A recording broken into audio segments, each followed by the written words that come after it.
setelah menerangkan memutar roda Dharma, lalu Buddha ini ceramah kedua Buddha. Ini menerangkan mengenai ini.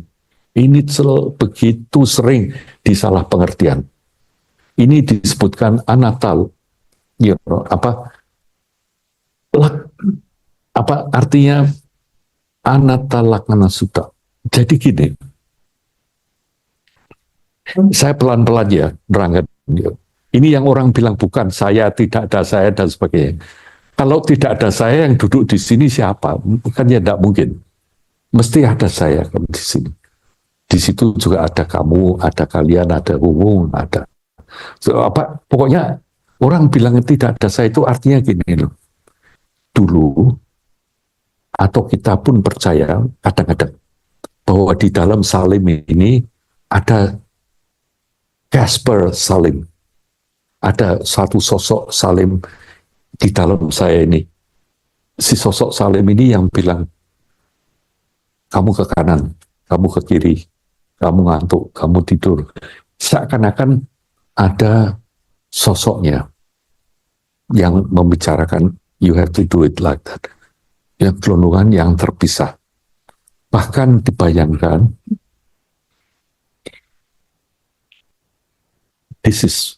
ini favorit Johnny untuk dia paling bisa menerangkan ke teman-teman. Tidak ada.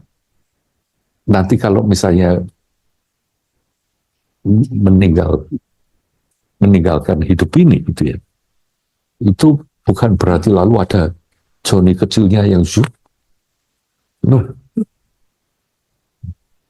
dari segi Johnny hanya berubah lingkungan saja. Kalau dulu ini misalnya Huhung sekarang duduk di ruangan ini, ya dengan itu kamu pikir ada Huhung yang duduk situ jelas, ya. Tapi nanti malam kalau di kamar itu juga bukan berarti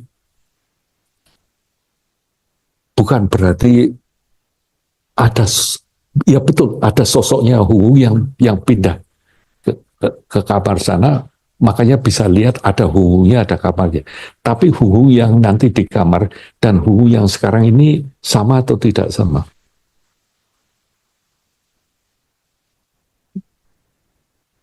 Sama dalam pengertian ada urutannya kan? Tapi pasti lain. Karena kamu yang merasakan di sana itu sudah tidak lagi bisa merasakan yang di sini. Yang di sini itu yang kamu rasakan sekali ini sebagai Huhung ini persis seperti yang kamu rasakan sekarang. Tidak perlu ada sosok Huhung yang terpisah. Nanti kalau yang di kamar itu juga sosok Huhung yang di sana. Jadi dikatakan, mengapa kok Buddha itu akhirnya bisa mengatasi kematian? Itu karena dia tahu bahwa sebetulnya kematian itu tidak seperti yang kita bayangkan. Kematian itu berarti ini loh, sarananya berubah. Seperti kamu ganti pakaian, kamu ganti sosok, ganti cerita. Ininya sudah tidak bisa kamu pakai, kesadarannya ini masih tetap sama, tapi jadi misalnya mulai hari Rabu itu tidak ada Johnny in that sense. Yang ada memory of him, right? The memory, yes. Tapi from Johnny's point of view, the chapter tentang Johnny finish. Tetap ada nih, tapi berhubung. Chapter tentang Huhung sebetulnya, nanti malam itu pun new chapter sebetulnya. Beda. Apalagi besok. Apalagi 5 tahun yang lalu. Ini beda-beda. Cuma kita nganggap itu ada keterusannya, ada kesinambungannya. And this is where ini diajarkan.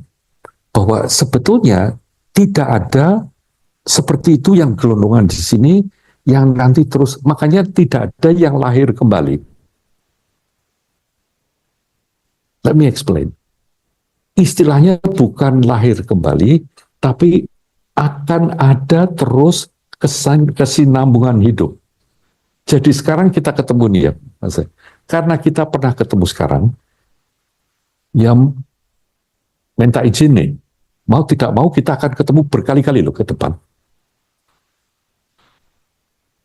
Dan dulu kita pasti pernah ketemu. Bentuknya lain, orangnya lain, sosoknya lain. But we must have done that. Karena ini semuanya is always the same. Berarti kesalahpahaman mengenai ini menyebabkan hal yang merepotkan. Saya balik sedikit ya, ingin menerangkan mengenai bukan saya ini. Sering kan kita ngomong, saya ini orangnya pemarah. Sering dengar kan ya? Atau saya ini orangnya begini-begini. Ini tujuannya, sebetulnya kita ini meyakinkan diri kita sendiri, siapa tuh yang namanya Salim ini. Makanya perlu tambahan kedudukan saya, perlu cerita saya tentang ini, begini. Tapi kalau kamu cari yang namanya Salim, bahkan kalau saya ngomong, perut saya lapar, ini lucu atau tidak sih pernyataan itu? Kita merasa itu tidak lucu kan? Perut saya lapar, semua orang tahu kan, ngomong perut saya lapar. Itu kan lucu, dalam arti kata ada seakan-akan saya yang memiliki perut ini. Siapa yang memiliki perut ini? Ya saya, ngomong gitu. Tapi kalau kita cari sayanya ini, you can't find that. You can't find that. Yang ada apa? Rasa lapar. Tapi bukan perut saya lapar atau gigi saya sakit. Yang namanya sakit pun itu juga aneh. Cuman ini karena sudah jam 9 ya, jadi lebih pusing ngomongin ini. Tapi intinya diajarkan kedua ini di Buddha sini untuk membantu kita sebetulnya. Bahwa hati-hatilah. Kalau kita sudah sering menggunakan kata-kata harusnya begini, maunya saya begini, saya ini, lebih baik berhenti sebentar, kita cek.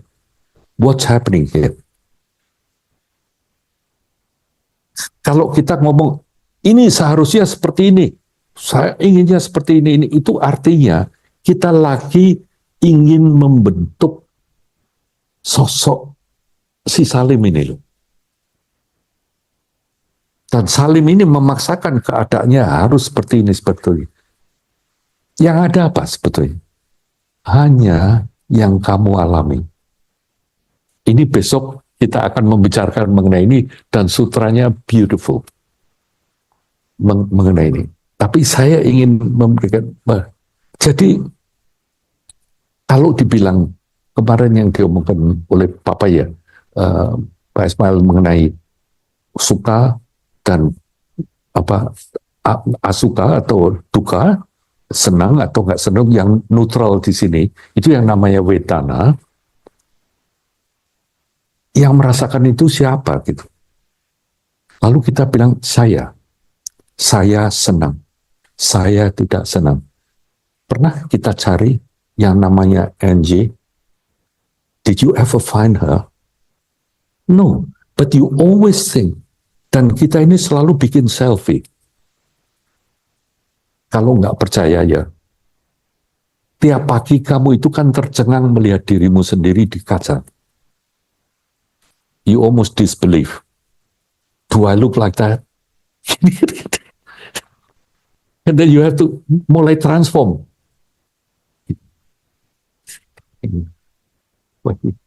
Nah sekarang ya mirip saya lah. Oke, sekarang saya. Why? Because you need to convince yourself you exist. That you are like that. Tapi sebetulnya yang ada dalam pikiranmu, termasuk si Salim ini, it's just a concept. mengenai saya sendiri. Saya harus dibikin seperti ini. Harus isi. Kelihatannya sukar dimengerti ya, tapi begitu pentingnya untuk lihat ini dan sebetulnya tidak sukar. Tapi karena dikatakan oleh Buddha mengatakan, begitu kamu grasping on the eye, grakar namanya, diberi istilah malah, bahwa dengan kamu ingin jadi salim yang seperti itu, betapa susahnya hidup ini. Kamu mempertahankan istilahnya jaim, right? Apa jaga image. You want to project that image. Tapi you are beautiful as you are. Kamu nggak usah jadi orang lain. Just be what you are. Perfect as you are. Kalau mau merapikan rambut, kalau mau make up gitu harus dong. Karena kita bermasyarakat. Jadi kalau keluar rapi. Yang lihat juga nyaman, kita juga nyaman, tapi rapi. Tapi kalau kamu keluar ngomongkan saya yang paling cakep di seluruh RT, ini belum tentu. Ini risiko. You cannot do that. Ini yang Buddha katakan. Makanya jangan terperangkap, jangan get hooked untuk menciptakan image-mu seperti apa. It doesn't matter. Really, it doesn't matter. Tapi pilihlah pakaian yang terbaik untuk kamu. Kalau kamu senang sepatu yang terbaik, get it. Gitu. Cepat jangan menganggap ini harus kamu butuhkan untuk your image. Ini nanti kamu kecewa. Belinya sepatu sudah mahal, atau tas gitu ya. Ini tas sudah ratusan juta atau M baru saya. Makanya in our life, just do things that you think bring benefit. Nggak usah prop up your image, nggak usah doing anything unnecessarily. Kalau Angie lagi mau interview, ya just be you. Sebab kalau kamu munculnya itu nanti is not you, itu malah lucu. Bentuknya, right? It just be confidence. You just give what you are. Di sini loh persoalannya. Makanya you could see di sekeliling kita betapa banyaknya orang ini menderita this kind of thinking karena it's about ini, diri saya ini. How to. Makanya selfie all the time. Kita ini terus selfie terus. Makanya kemarin saya bilang kan, lihat foto banyak orang, yang dilihat foto, yang dicari foto siapa? Foto saya dulu. Dan lucunya selalu, kok saya kelihatannya beda ya sama biasa. Just be careful. Kalau ini sebab di sini. Nah di sini tadi kita sudah ngurus, kita sudah mencapai nirwana kan. Ini ya, ini sudah bisa mengatasi hal-hal ini. Lalu diingatkan di sini. Just be careful. Selama kamu masih merasa ada ini you stuck of being an arhat, paling. It's not a bad thing, tapi dikatakan di sini ini ternyata akan ada terusan. Artinya, lalu apa arti hidup ini? Kehidupan kita ini apa? Misalnya kita semua ini jadi arhat sekarang. Artinya kita bisa mengatasi tadi kesombongan, keirian hati, bisa mengatasi penolakan. Misalnya, would it make you really happy? Artinya, dalam arti kata, dalam hidup itu seperti apa ya? Lalu diomongkan, yang jelas, kamu pasti akan tentram. Definisinya arhat atau definisinya nirwana, ini adalah ditanggulanginya semua klesa, gangguan-gangguan, yaitu tadi penolakan, ketertarikan, keirian hati, kecongkaan. Kalau 4 itu hilang, sudah pasti kamu nyaman. Sudah kami pasti tentrem, apalagi tilasan-tilasan dari hal-hal semacam itu kalau itu hilang semua, makanya disebut arhat. Lohan gambarnya. Dia mau apa nggak soal. Karena sudah nggak mau pamer kan, sudah nggak iri hati, nggak apa. Makanya ada 18 atau 16, 26, itu digambarkan macam-macam sekali. Tapi intinya mengatakan, nah di sini lalu dikatakan bahwa sebetulnya kita itu punya potensi sebagai manusia, sebagai lahir sekarang ini. Ini sulit lahir sebagai manusia sekarang ini. Kita jadi manusia di sini ini berkat, berkalpa-kalpa yang dulu-dulu. Bisa jadi seperti ini. Tidak cuma jadi manusia, tapi juga jadi manusia dengan kondisi seperti kita sekarang ini. Misalnya di luar panasnya luar biasa, di sini enak, nyaman, dingin. Right? Dan semuanya dengan teman-teman. Ini sesuatu yang luar biasa. Ini juga hasil dari kehidupan-kehidupan yang lalu dan jadi seperti ini. Boleh dikatakan seperti kita ini seperti telur. Kalau kita lihat telur, itu selalu kita tahu ini mesti ada sambungannya ini. Ini jadi telur datar, atau omelet, atau jadi anak ayam. Tapi telur itu tidak pernah end product. It's always something else. Kita itu boleh dikatakan seperti itu. At this stage. Kita ini at this stage, ini ada terusannya. Lalu Buddha, mumpung kamu jadi manusia, jangan sia-siakan. Sebab terusannya, kalau hanya cuma sampai nirwana, lah di sini lalu mungkin kalau Papa ya mungkin juga pengertian banyak. Ini yang ditanyakan kemarin, mulai ada tradisi ini, wah itu Mahayana gitu, atau itu Theravada. Ini Theravada ini apa? Cuma jadi arhat gitu kan misalnya. Terus yang orang Theravada, orang Mahayana ini nggak realistik. Mau jadi Buddha itu sombong banget sih. Kok bisa-bisanya gitu kan. Ini selalu akan jadi semacam ini, apa argumentasi. Keliru besar. Ini tergantung dari cara kita lihat bahwa nantinya. Nah, dalam tradisi yang ada di bumi Nusantara ini, yang nanti, oh by the way, dari Gandavyuha, dari Borobudur, ini nanti terusannya yang pada waktu kecungkok menjadi Chan, Huayan Jing, lalu jadi Chan Tradition.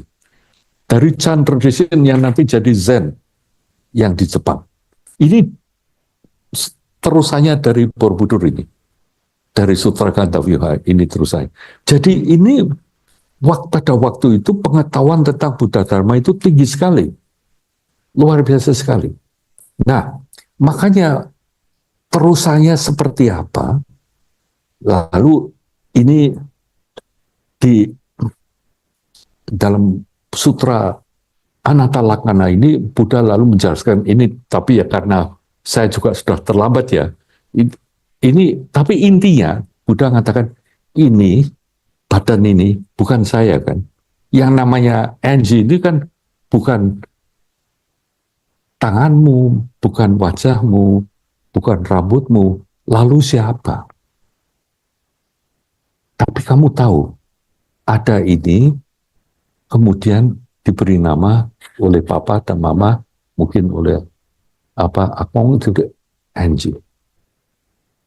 So Anji itu exist hanya sebagai sebutan, never exist sebagai person yang gelondongan, yang terpisah dari kamu ya.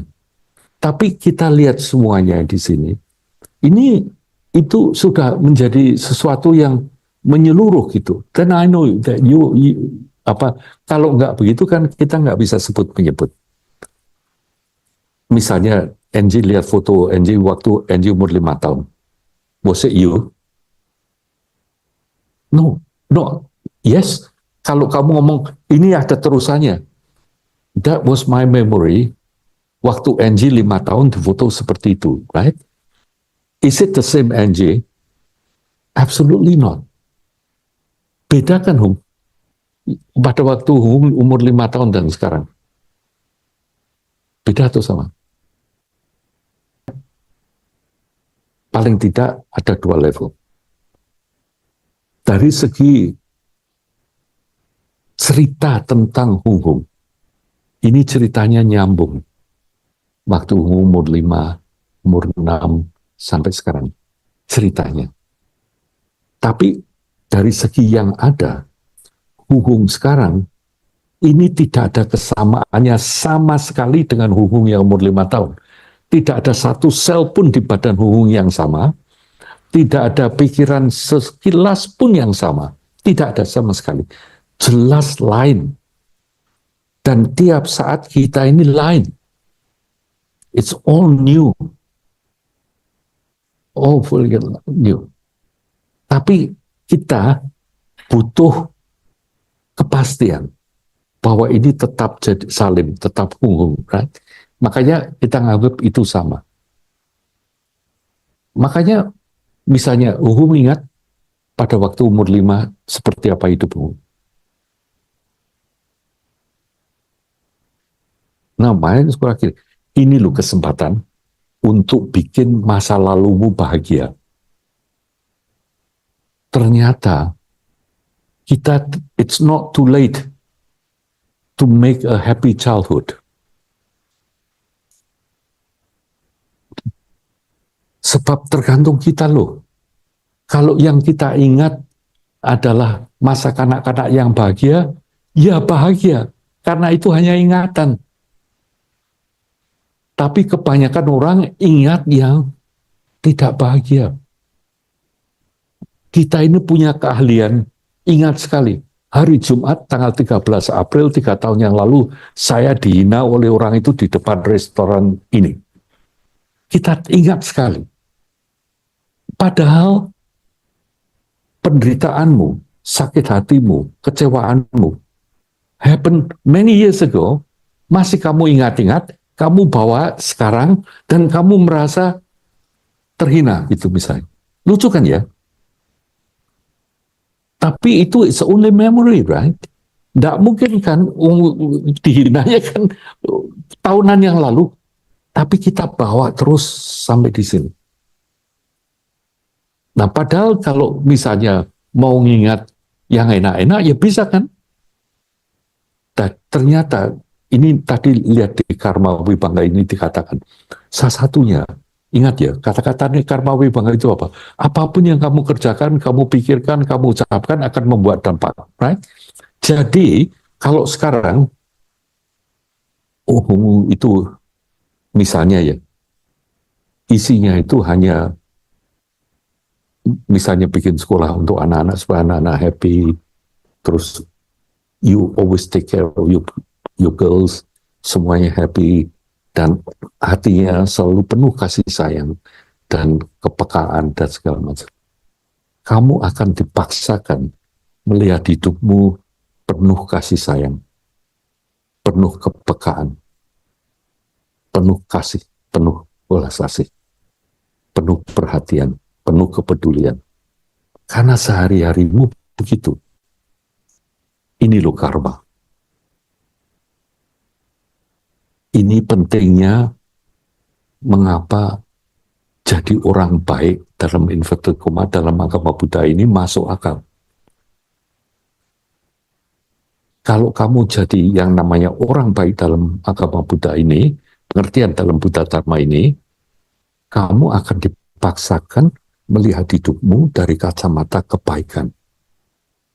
Dan ini jauh lebih nyaman daripada selalu melihat dari kacamata yang iri hati, kacamata yang ketidakpuasan, kacamata yang kekurangan, kacamata yang di sini. Ya kan? Ini pun fungsinya belajar Buddha Dharma ini adalah hidup mendekati kenyataan. Nyatanya seperti apa? Sebab yang kita sebut tadi ternyata hanya konsep, hanya tadi yang 4 tadi, iri hati, kesombongan, penolakan atau ketertarikan, itu saja. Lah kalau kamu hidup dasarnya cuman ini terus-menerus, makanya kita capai, kita cemas, kita goda. That is why we do that.